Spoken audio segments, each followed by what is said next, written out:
নিজেও প্রশ্ন করলেন, উত্তর পেলেন এবং ফাহিম নাসরিন মুন্নিও পজিটিভ যেটি বলছিল যে এই বৈষম্যটা কেন করলেন আপনারা। আন্তরিক ধন্যবাদ। দেখেন, আসিফ মাহমুদ সজীব ভুঁইয়া যে বক্তব্যটা দিয়েছিলেন, এই বক্তব্যটার প্রমাণটা একটু আগে যে বক্তব্যটা আপনি শুনেছেন এই বক্তব্যে আছে। কতটা আনফরচুনেট, আপনি 3 থেকে 4 বার জিজ্ঞেস করেছেন যে কিভাবে করে নিল, আমি না, কিন্তু আপনি জিজ্ঞেস করছেন, এক খুব নিরপেক্ষ জায়গা থেকে জিজ্ঞেস করেছেন যেটা কি ব্যক্তিগতভাবে খরচ করার সুযোগ আছে কিনা। এখানে আপা আছেন, আপা যথেষ্ট সিনিয়র পলিটিশিয়ান, আপার সাথে আমার যথেষ্ট একাধিকবার শো করা হয়েছে। দেখেন, খুবই আনফরচুনেট, মানে আপনাদেরকে আমাদের এই কথাগুলো বলতে হবে এরকম একটা পাবলিক শোতে এসে, এটা আমাদের ভালো লাগে না।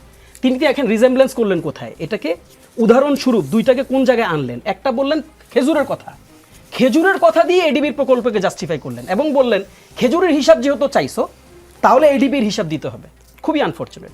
খেজুর কিভাবে মানে খেজুরের যে ব্যাপারটা, এটা কিভাবে ডিস্ট্রিবিউটেড হয়েছে এটা আমরা সবাই জানি। এটা হয়েছে ব্যক্তির নামে এই খেজুরটা দেওয়া হয়েছে, অ্যালোকেটেড হয়েছে, ভাইয়া বলতে হচ্ছে আনফরচুনেটলি। আর একটু ডিফারেন্ট স্ট্রাকচারে ডিসকাশনটা করতে পারতাম। খেজুরটা ধরে নেই, আপনাকে আমি 20 বাক্স খেজুর দিছি, আমি এখন দেখবো যে আপনি এই 20 বাক্স খেজুর মানুষের কাছে পৌঁছাইছেন কিনা, ক্লিয়ার। আর এডিবির যে টাকাটা, যেটাকে আমরা বলি যে উন্নয়ন প্রকল্পের যে টাকাটা, অ্যানুয়াল ডেভেলপমেন্ট যে ব্যয়ের যে টাকাটা, এই টাকাটা সরাসরি সংশ্লিষ্ট সরকারি প্রতিষ্ঠানের কাছে যায় এবং সেখানকার সংশ্লিষ্ট প্রতিষ্ঠানের যে দায়িত্বশীল, যদি পৌরসভা হয় পৌর মেয়র, অথবা পৌরের দায়িত্বে তখন প্রশাসক ছিল প্রশাসক, অথবা উপজেলা যদি হয় তাহলে আমরা জানি উপজেলার দায়িত্বকর্তা ব্যক্তি কারা, তাদের দ্বারা নির্দিষ্ট প্রকল্পে এই টাকাটা ব্যয় হয়। মানে এই সিম্পল কেসটা আমাদের কাছে মানে বুঝায় ব্যাখ্যা করা লাগতেছে, এটাই আমাদের জন্য আনফরচুনেট। এবার আসেন, আপনি ইতিমধ্যে এটাকে বলছেন, আমি জানি না এটা নিয়ে এত আলোচনাটা কেন, এত এক্সটেন্ডেবল কোনো জায়গায় নাই। ইনফ্যাক্ট উনি যে বক্তব্যটা দিয়েছেন, উনি নিজেই এই বক্তব্যটা ক্ল্যারিটি হাসনাতের ফোন কলের মাধ্যমে তিনি কিন্তু দিয়েছেন। তিনি বলেছেন আপনারা এই টাকা নিয়েছেন, এই কথা আমি কোথাও বলি নাই, বলার সুযোগ তো নাই আনফরচুনেটলি, কারণ এই টাকাটা তার খরচ করার কোনো অধিকার নাই, সুযোগই নাই। আপনি আরেকটা খুব ক্রিটিক্যাল প্রশ্ন করছেন, যেই প্রশ্নটা নিয়ে আমরা আলোচনা করতে পারতাম, সেটা হচ্ছে যে তিনি কি এই বরাদ্দগুলো তার ব্যক্তিগত কোনো ঠিকাদারের মাধ্যমে দিচ্ছেন? আপনার কাছে যদি এরকম কোনো এভিডেন্স থাকে, লেটস ডিসকাস, আমরা ওটা নিয়ে ডিসকাস করতে পারি। কিন্তু আপনি আবার এই জাস্টিফিকেশনে বলেছেন যে সেটা ই টেন্ডারের মাধ্যমে দেওয়া হয়েছে। আচ্ছা ফাইন, তাহলে আপনি যদি তাকে দুর্নীতিগ্রস্ত প্রমাণ করতে চান, যদিও দুর্নীতিগ্রস্ত তিনি প্রথমে একটা টেকনিক্যাল লাইন আপের মাধ্যমে তিনি বুঝাতে চেয়েছেন, ইনডিডিক একটা কেস ডেভেলপমেন্টের মাধ্যমে বুঝাতে চেয়েছেন, সফল হন নাই, ধরা খাইছেন, আনফরচুনেটলি ধরা খাইছেন। এবং ইমিডিয়েটলি আসিফ মাহমুদ লাইভে এসে ওটার ক্ল্যারিফিকেশন দিয়েছেন, হাসনাত আব্দুল্লাহ ফোন কলের মাধ্যমে ক্ল্যারিফিকেশন ধরে নেই সেকেন্ড স্টেজে এসে। তাহলে আপনাকে আমাকে প্রমাণ করতে হবে তিনি তার ব্যক্তিগত কোনো ঠিকাদারের মাধ্যমে এই টাকা খরচ করছেন, সুযোগ নাই।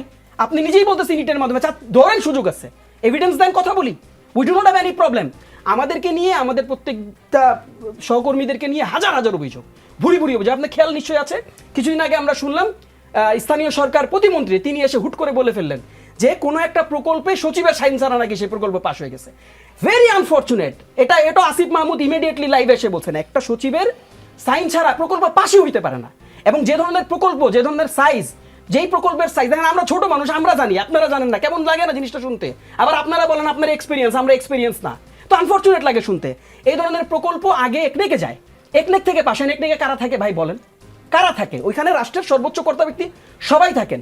আসিফ মাহমুদ এটার ব্যাখ্যা দিয়েছেন, সেখানে বলা হয়েছে যে সচিব যদি না থাকে, এই সচিবের কাউন্টারে তার সমকক্ষ একজনকে, যদি সচিব ছুটিতে থাকতে পারে, তার পার্সোনাল রিজনে বাইরে থাকতে পারে, ইমিডিয়েটলি সাইনিং এ যদি প্রয়োজনও হয় সেখানেও একটা কাউন্টার সাইন প্রয়োজন হয়। আসিফ মাহমুদ সচিব বইয়া 24 ঘন্টার জন্য আলটিমেটাম দিয়েছিলেন, চ্যালেঞ্জ দিয়েছিলেন, এই চ্যালেঞ্জ কেউ আজ পর্যন্ত অ্যাকসেপ্ট করেনি। আজকে এতদিন চলে যেতেছে। তো এখন আপনি দেখেন, যখন সোশ্যাল মিডিয়াতে কোনো কিছু চাউর করে, আপনি দেখবেন যে এই যে ফটোকার্ডটা যখন আসছে, ফটোকার্ডটা কিভাবে আসছে, আসিফ মাহমুদ সজীব ভুঁইয়া এবং হাসনাত আব্দুল্লাহ 25 কোটি টাকা নিয়ে গেলেন। আরে হাউ ফানি, 25 কোটি টাকা কোন পকেটে ভরে নিয়ে গেছে ভাই, কিভাবে নিয়ে গেছে? যখন ডিটেল আমরা দেখা শুরু করলাম তখন দেখলাম হায় হায়, এটা তো একটা হায় হায় কাণ্ড। হাসনাত আব্দুল্লাহ 5 কোটি টাকার হিসাব, যদিও হাসনাত আব্দুল্লাহর কাছে এই টাকার হিসাব চাওয়ার সুযোগ নাই, হাসনাত আব্দুল্লাহ এই টাকা ব্যয় করে নাই। আপনি হাসনাত আব্দুল্লাহ কিভাবে আপনি এটার পাবেন, হিসাব চাবেন? আপনি চাবেন সেখানে সংশ্লিষ্ট প্রতিষ্ঠান। এখন আমি আপনাকে আরেকটা মজা করে বলি, ধরেন ওইখানে যে উপজেলা পরিষদের স্ট্রাকচার, এটা আছে কি নাই? আছে তো। ওইখানের যে কর্তা ব্যক্তির এত বছর ধরে কাজকাম করতেছিল, এরা আছে কি নাই? আছে তো। সেখানকার অর্থ বিভাগ কি গুম হয়ে গেছে? ওই অর্থ বিভাগ কি ভ্যানিশ হয়ে গেছে? এটা তো প্যারিশেবল থিং না রে ভাই। তাহলে ফাইন, সেখানে হিসাব দেওয়ার জন্য কর্তা ব্যক্তিরা বেতন নেয় সরকারি টাকায়, আপনারা তাদেরকে ডাকেন, তাদের কাছে যান, আপনারা তাদেরকে এই লাইভে ডেকে নিয়ে আসেন। হাসনাত আব্দুল্লাহদের বিরুদ্ধে যদি কোনো ধরনের অ্যাকিউজেশন থাকে, আমরা সেটার বিরোধিতা করব। কিন্তু হাসনাত আব্দুল্লাহ যখন বলে দেয় যেটা 42টা প্রকল্পে এভাবে করে ব্যয় করা হয়েছে, হাসনাত আব্দুল্লাহ যখন, আসিফ মাহমুদরা যখন লাইভে এসে চ্যালেঞ্জ দেয় আপনাদেরকে, তখন আপনাদের বাহাদুরিটা কই যায় আমি জাস্ট এটা জানতে চাই।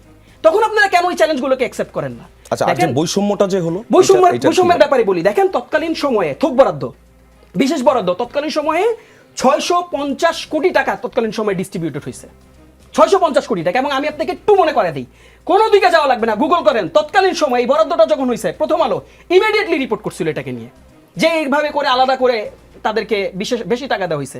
আমি এবার আপনাকে বলি, আপনার তো সুযোগ আছে, সার্চ করার সুযোগ আছে, আপনি এবার একটু সার্চ করে দেখেন এই 650 কোটি টাকার ওই সময় বিএনপির কোন বড় বড় নেতার কাছে তাদের উপজেলায় তাদের জেলাগুলোতে কি পরিমাণ টাকা গেছে। আমি আপনাকে হলফ করে বলতে পারবো, ধরে ধরে বলতে পারবো, নাম বলাটা ঠিক না বলে আমি বললাম না আপনাকে, আমি বলতে পারবো আপনাকে কয়েকটা উপজেলার কথা, অনেকগুলো উপজেলা, সাতক্ষীরার দিকে যান, এবং এখন ক্যাবিনেটের অনেক ভালো ভালো যারা আছে তাদের ওখানে এই ধরনের বরাদ্দ গেছে।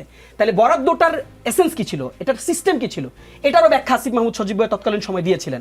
প্রথম আলো যখন এই ধরনের একটা রিপোর্ট করেছে, তখন তিনি এসে খুব ক্ল্যারিফাইড ওয়েতে তিনি বলেছিলেন যে এটা তার উপজেলায়, ধরেন আমি আসিফ মাহমুদ সজীব ভাই তার উপজেলায় বরাদ্দটা নিয়ে গেছেন, কিন্তু এখানে ইলেকশন করে নাই। আপনি হাসনাত আব্দুল্লাহর কথা বলতেছেন 10 কোটি টাকার বরাদ্দর কথা, আমি নিজে তার উপজেলায় গেছি, নির্বাচনের টাইমে আমি নিজে তার উপজেলায় গেছি। তার উপজেলা শুধু না, পুরো কুমিল্লা একেবারে ঐতিহাসিকভাবে, আমি নিজে কিন্তু কুমিল্লা থেকে বিলং করি না বাই দ্য ওয়ে। আপনি কুমিল্লার 10 জন মানুষকে আপনি ইমিডিয়েটলি, আমি আপনাকে চ্যালেঞ্জ করে বললাম, 10 জন মানুষকে, নিরপেক্ষ 10 জন মানুষকে আপনি কলে নেন, নিরপেক্ষ 10 জন মানুষকে আপনি কলে নেন, দেখেন আপনি ওই সময় কি ধরনের বৈষম্য ছিল কুমিল্লার সাথে। এবং কুমিল্লা, এই যে হাসিনা হাসিনার উক্তিটা মনে নাই, কুমিল্লারে বিভাগ করবো না, কেন করবো না, সেখানে মুজাফফরের জন্মগ্রহণ করছিল, আপনার মনে থাকার কথা, খন্দকার মুস্তাক জন্মগ্রহণ করছিল। তো এই ধরনের বৈষম্য তো কুমিল্লার সাথে হয়ে আসছে, এবং কোথায় কোথায় বৈষম্য হয়ে আসছে, কোন কোন পয়েন্টে বৈষম্য হয়ে আসছে, কোন কোন বরাদ্দে তাদেরকে মানে আপনার ব্যাকফুটে রাখা হয়েছে, এ ধরনের পুরো ব্যাখ্যা ওই সময়টাতে আসিফ মাহমুদ সজীব ভাই দিয়েছেন। এবং আমি আপনাকে প্যারালাল একটা কথা বলছি, আপনি বিভিন্ন উপজেলায় খোঁজ নিয়ে দেখেন কি ধরনের বরাদ্দ গেছে।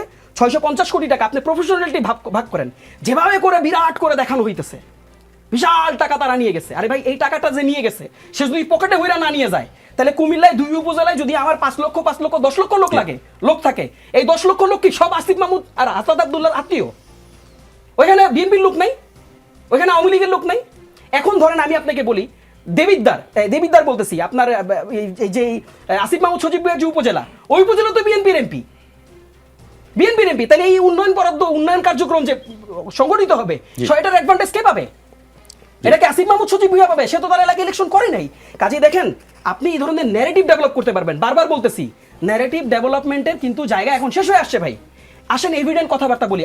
আপনি যদি আমাকে একটু সুযোগ দেন, আমি আপনাকে এটা নিয়ে আরেকটু আলাপ করব। সামনের যে বাজেট আসতেছে, এই বাজেটে কি ধরনের খরচ রাখা হয়েছে, পরে আলোচনা করছি। আপনি ন্যারেটিভ ডেভেলপমেন্টের কথা বলছিলেন।